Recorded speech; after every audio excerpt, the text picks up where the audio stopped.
Mama wakwaba Efambra Attention TV so de na de yebohwie e de akoma Mankessim enenim se enche ye bia anabai bia wo se wo call interview aba nurse ni a ohene ene osofo ekoni ya ma de to anananom e won se be se no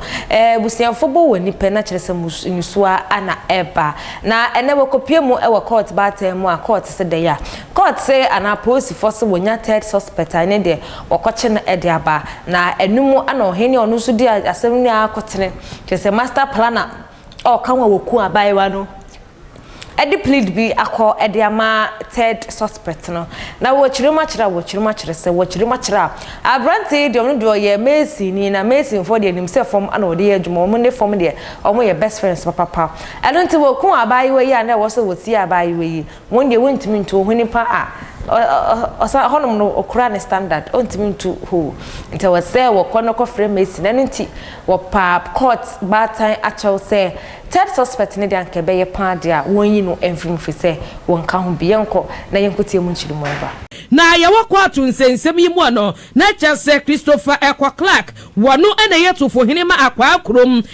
kumfi emfifi mantemu a wani wasofo na wapa ya boy ekwoku George na asobotwe na ya third person bi a yakwache no ede wonu maka woni edi awuo no ho no eno yeso mu kopie bo Cape Coast District Court wonu mu a ayetofo hini Clark epeja ne nsa adai ade na waka wase an menu asofu na sabe yekwodi ye moasem ye ne yakwodi awudie nebo no third person ne die Messi ne no ya wanya finhie aduonu sia 26 ne die tufu hine ne se wanka ho wo han no keke se wontu amna emfa manu nti amna na no wotuo no saba nkyira ne obedua bayire kofie da no wobode ye ne nya kwato no asem a etina na Clark se Messi ne die woni madwuma potia ne wonu tufu hine no ene wasofo no eye nti se bia posifo akwakene se wokotu amrentie bia na onim hu bi ne de Clark si yenya sa Messi ne no na wonfa ne ho enkodi nti we de wadi no kra. Yes Messi no ena eye nanase Jonathan ena nanase onka ho onim adwuma o etu amna keke mo onim se etu onu na etu amna fo no se e bi Georgina de no eti Georgina de pe no kotu eno mo fere so metu mo mo but the betu amna ne mo de amna ba be ye na onim eti the rest ni de onim hu bi se ekoba ne so onu na atu so mo komunipa 4 se 4 ni nyina amna no onim hu bi di ane so tu amna 4 a wo fa enu kran poster ontimi ka se wo na fra mi ma mbe bo amna this size e woni fie amna no mutunu nya amna ye di sie nipa ni anya na amna nhunu nti onim se de nipa de ba be hwemu nhunu ase e bode tra kakra bi asa na dwuma no tutu amna sisi dan nti ni ono Messi emusie ya amna de 6 feet yesu edu 6 feet onu hwa ye mo nipa de nipa ni hwemu ye ntumpo nkofom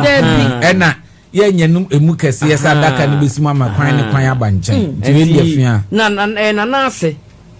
nase ni nuaba eba ekunu anyway ya brahusem so ye be de nti oguso a posifo na yade pa ya monno sese o mu krokro wonu mu anti secret bi a wo ho bia no o ma sha branti ya Clark yi ba ko no software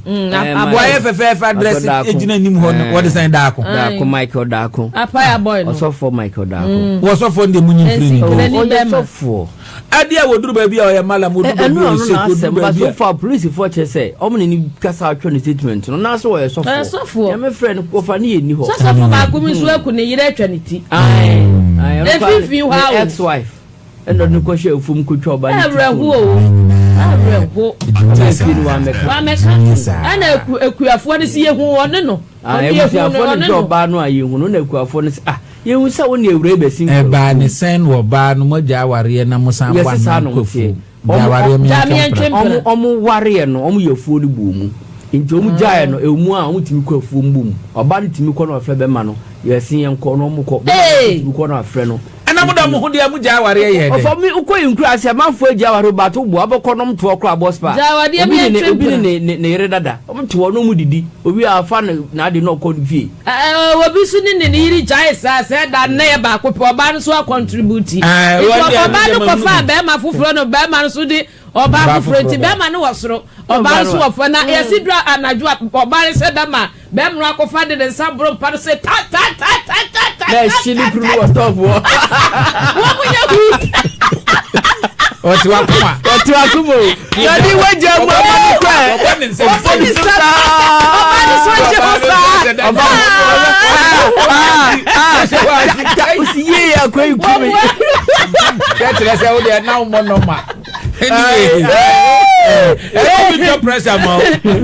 eti dia bidi wie mu ni kwakuafo so ya beti denne na ya papa Mark manu ane ya pipia menyoko ni sinaba kwa so ye pa ye nim se kwakuafo no won mo bre ye bedua kokko mfinhia no mansa na so am yate ye de kwa boye akobbo ye no mu awa apaso ama na kyene awo ama kokko akrachefo na besisi ye no se se bi mu kura pose kokko adwuma no won mu nya biewu na hyehye ba ko aba ne de ba ye nyina ne se ye kari kokko du wie ni etua wonum esi kama wonum wa enteto ho ye nim se ye bosom ye adwuma ne ye te ye de ye friends net no wo mu se ye be ye pension scheme de ama wonum nti wo ye piani na wo ko wo mfie so se wo ntumi nya adwuma ne biewu a sesi kan ye tabiri ni ade amawo eno ne ye papa Mark medu ye twa ne mfonya bata ho a wade abetu dwase sa scheme ne be hyase busumi we ya enti akuafo wonom atedene The Ghanaian Times and the way eba no pay for me for mienu e wo daily guide mu na ofa daily guide enkoma akosadi kan eba no wode aba Mankessim killer begs for suspect